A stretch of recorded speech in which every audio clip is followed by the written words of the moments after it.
अस्सलाम वालेकुम students. Next हमारा जो लेक्चर नंबर है वो लेक्चर नंबर 18 है, difference between musical and noisiness. Difference हमने पढ़ना है, difference between musical sound and noisiness. Next हमारा ये टॉपिक है। तो हम इसमें ये देखेंगे सबसे पहले कि म्यूजिकल साउंड और नॉइजीनेस साउंड होती क्या है। ठीक है, म्यूजिकल साउंड, म्यूजिकल साउंड हमने इसमें डिफरेंस पढ़ना है, म्यूजिकल साउंड और नॉइजी साउंड।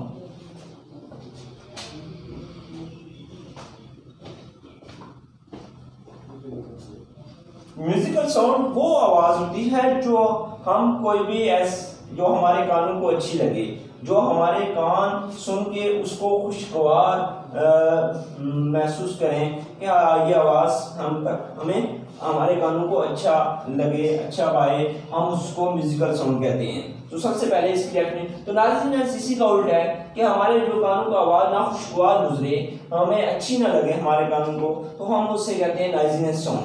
तो यहाँ पे म्यूजिकल साउंड है, म्यूजिकल साउंड में सबसे पहले आपको डेफिनेशन बता दूं,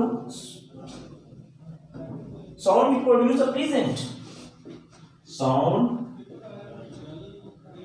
which produce pleasant effect, which produce pleasant effect on our ear is called musical sound. Musical is called musical sound. For example, आप एग्जाम्पल बेशुमार दे सकते हैं, म्यूजिक सॉन्ग्स की एग्जाम्पल दे सकते हैं, फ्लूट की एग्जाम्पल दे सकते हैं, पियानो की दे सकते हैं, यानी वो आवाज जो हमारे कानों को अच्छी लगे, ठीक है, हम जिससे हम एक राहत महसूस करें, तो हो हमारे उसमें उसे म्यूजिकल साउंड कहते हैं। ठीक है, तो म्यूजिकल साउंड तो इसी का जो है उल्ट है। नॉइजीनेस साउंड में हम इसकी डेफिनेशन देखते हैं कि sound which produce unpleasant effects, sound which produce unpleasant effect on our ear is called noisy sound। यानी वो आवाज जो हमारे कानों को अच्छी ना लगे उसे हम कहते हैं नॉइजी। फॉर एग्जाम्पल ट्रैफिक या बिजी ट्रैफिक है जो, उसकी एग्जांपल दे सकते हैं। ठीक है, उसके बाद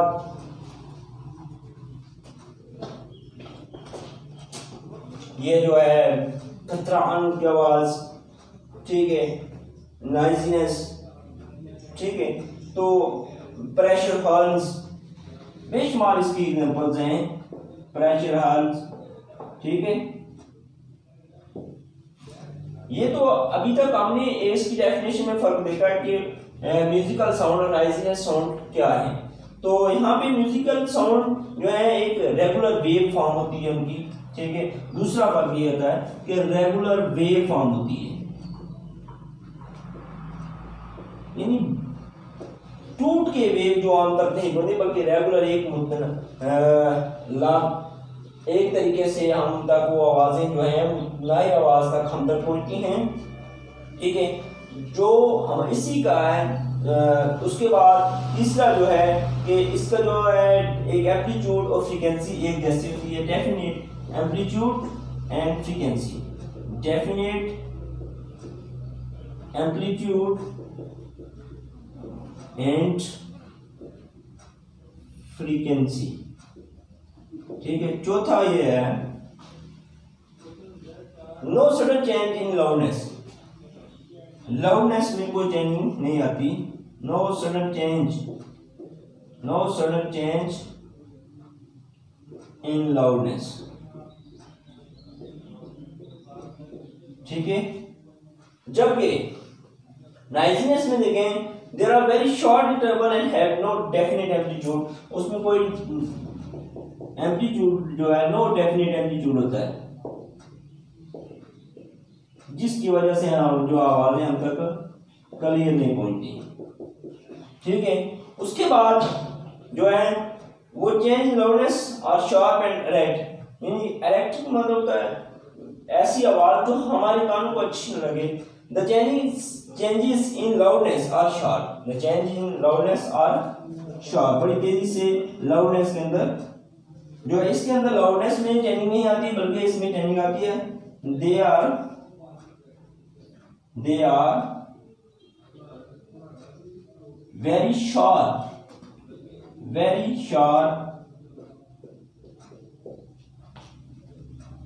change in loudness,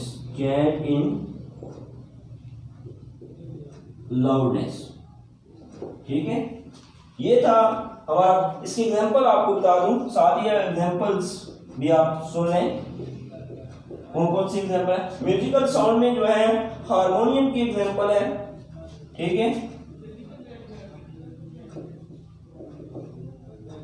है, फ्लूट की,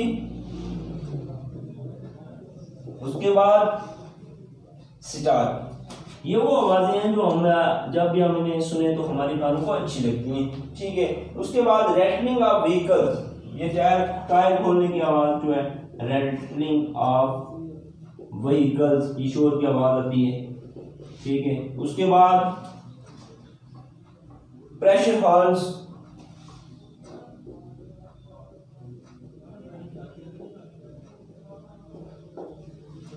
ठीक है, उसके बाद drill machine,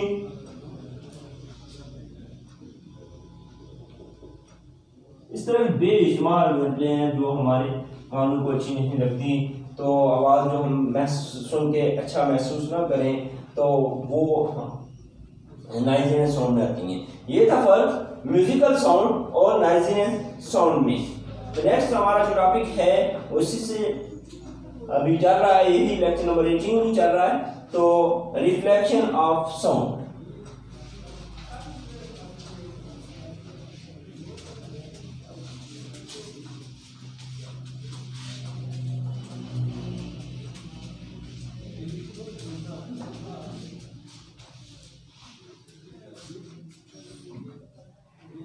reflection of sound.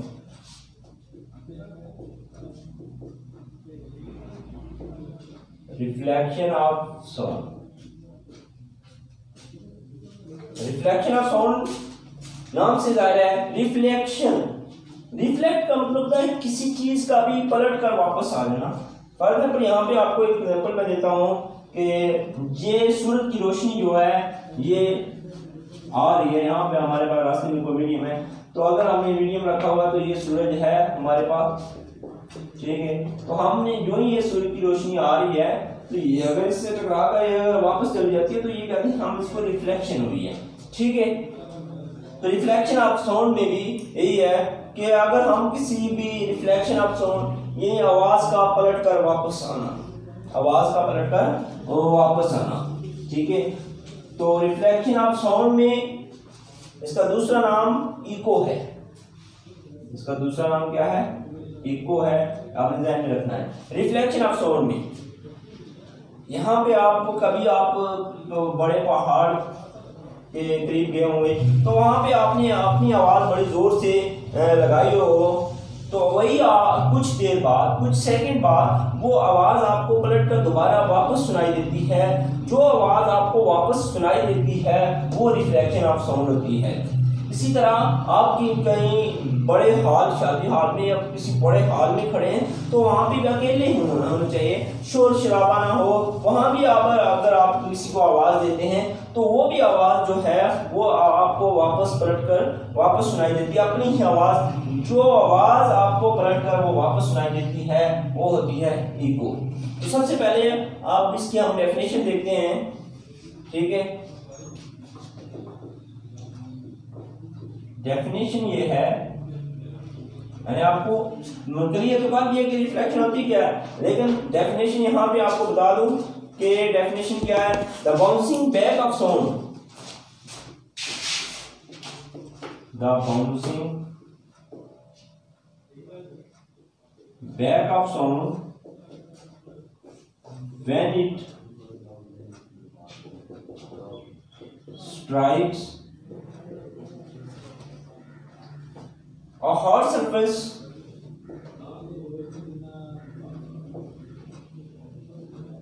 like walls, metal sheets or plywood is called reflection of,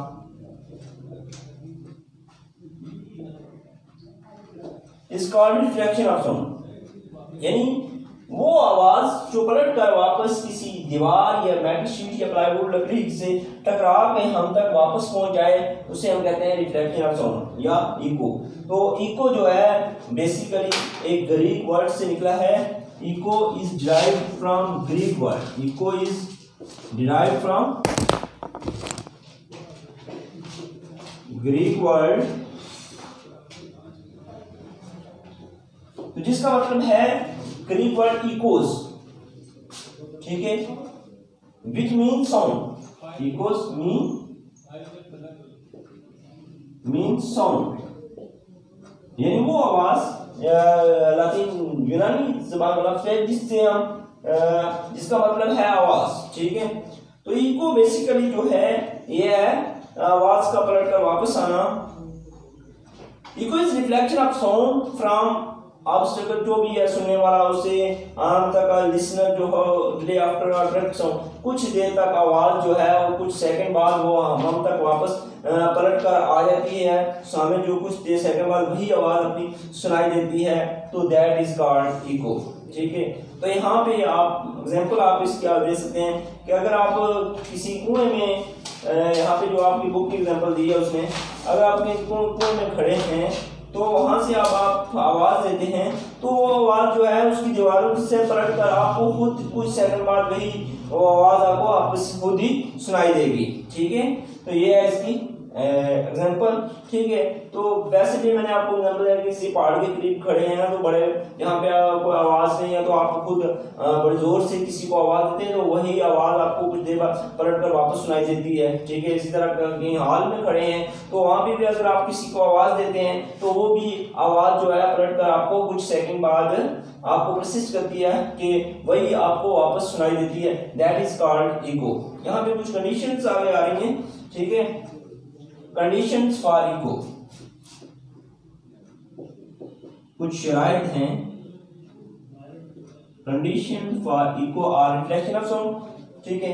यानी वो जो आवाज पहली जो है कंडीशन ये है कि वो आवाज जो हम किसी को जोर से हमने आवाज लगाई तो पलट कर वापस आए तो उसका जो है कुछ सेकंड बाद जो है साउंड प्रिसिस्ट जो होती है वो उसका दौरानिया जो होता है वो 0.1 सेकंड होता है। If echo is heard within this time interval, अगर इको आपको इस टाइम 0.1 सेकंड के अंदर सुनाई देती है तो वो जो है उसे हम कह सकते हैं कि उसमें कोई कोई वक्फा वगैरह नहीं आया, तो उसे हम कहते हैं ये है इको की आवाज, ठीक है। तो यहाँ पे दूसरी शर्त ये है कि द डिस्टेंस, जितना भी वो स्पीड कवर करती है, डिस्टेंस ऑफ स्पीड का तो हमें पता है कि वो है उसकी वेलोसिटी जो है वो है, वेलोसिटी जो होती है वो 340 मीटर पर सेकंड होती है, ठीक है। फ्रॉम द सोर्स, जिस जहां से हम, तो reflecting surface and back should be, तो जो हमने उसकी आवाज को पलट कर वापस निकालना होता है तो हमें पता चल गया टाइम तक पता चल गया कि टाइम कितना होता है 0.1 सेकंड, ठीक है। तो हमने डिस्टेंस निकालना है कि हम कहाँ पे खड़े हैं, कितने फासले से उस पहाड़ी से हम कितने फासले पे हैं। तो अगर हमने डिस्टेंस निकालना है तो हम आसानी से निकाल सकते हैं। S is equal to V cross T, तो S is equal to V हमारे पास 340 है मल्टीप्लाई 0.1 है, तो पॉइंट को मूव करें यहाँ से नीचे आगे 10 10 काट दो, s is equal to 34 metre. तो ये है 34 मीटर तो डिस्टेंस हो गया, लेकिन हमने यहाँ पे उसका निकालना क्या है कि इको निकालना है। तो इको निकालने के लिए हमें ये पता होना चाहिए कि आवाज एक तरफ से जा रही है दूसरी तरफ से पलट कर वापस आ रही है, तो उसको हम यानी उसमें लेफ्ट 2 आ गए हैं। thus for reading the distance between the source of sound and reflection should be half of the distance। तो जो है डिस्टेंस उसका हाफ हो जाएगा। अगर ये 34 मीटर आया तो 34 metre s is equal to v cross t by 2 हो जाता है, ठीक है। तो s इज इक्वल टू 34 आएगा, 34 को 2 पे डिवाइड करें तो s is equal to 17 metre. तो हमें पता चल गया कि हम कितने फासले पे खड़े हैं, 17 मीटर पे, ठीक है। उसके बाद जो है तीसरी कंडीशन ये है कि इंटेंसिटी और loudness of sound should be sufficient for reflective sound reaching after Audible. यानी कोई ऐसी आवाज वहां पे सुनाई ना दे रही हो, यानी शोर शराबा बिल्कुल ना होना चाहिए ताकि आवाज वो आपको पलट कर वापस सुनाई दे, ठीक है। The size of sound must be large. वो जो है जो पहाड़ी है जो हमारे पास हाल है उसका साइज जो है बहुत बड़ा होना चाहिए ना, कि बल्कि छोटी सी आवाज आपको सुनाई ना दे, ठीक है। पीसफुल एंड क्वाइट एनवायरनमेंट होना चाहिए, ठीक है। पीसफुल यानी अमन, यहाँ पे कोई शोर शराबा बिल्कुल नहीं होना चाहिए ताकि आवाज आपको क्लियर सुनाई दे। तो आपने इको की आवाज सुननी है तो इसलिए ये शर्त है कि वहां पे जो एनवायरनमेंट है, माहौल है, वो बिल्कुल जो है खामोश क्वाइट एनवायरनमेंट हो। Original voice should be short duration so that it may not mix or overlap with any echo। यानी जो आपकी आवाज है वो अगर आपको वहाँ पे शोर शराबा है तो वो आवाज आपकी वहाँ पे मिक्स हो जाएगी, आपको ओरिजिनल वॉइस जो होगी आपकी अपनी आवाज वो आपको क्लियर सुनाई नहीं देगी, ठीक है। ये थी इसकी कंडीशंस, ठीक है। आज के टॉपिक में हमने रिफ्लेक्शन ऑफ साउंड इको के बारे में पढ़ा है, ठीक है। इससे पहले हमने नॉइजीनेस और म्यूजिकल साउंड के बारे में पढ़ा था, ठीक है। अब हमारे पास जो आ रही है कि यहाँ पे रिफ्लेक्शन ऑफ साउंड में हम इको के बारे में पढ़ रहे हैं, ठीक है। कंडीशंस हमने देखी कि इसके लिए कंडीशन किन किन शराइत का होना जरूरी है। तो ये आज का हमारा टॉपिक यही है, तो आपने ये ज़हननशीं करनी है इसमें। तो ये खास बात जो ये थी कि एक फार्मूला इसमें आ रहा है वो आपने ज़हन में रखना है, s equal to v cross t by 2, यानी आवाज़ किस तरह हमने उसकी नॉइज़नेस यानी इको लगानी है, ठीक है। अल्लाह हाफिज़।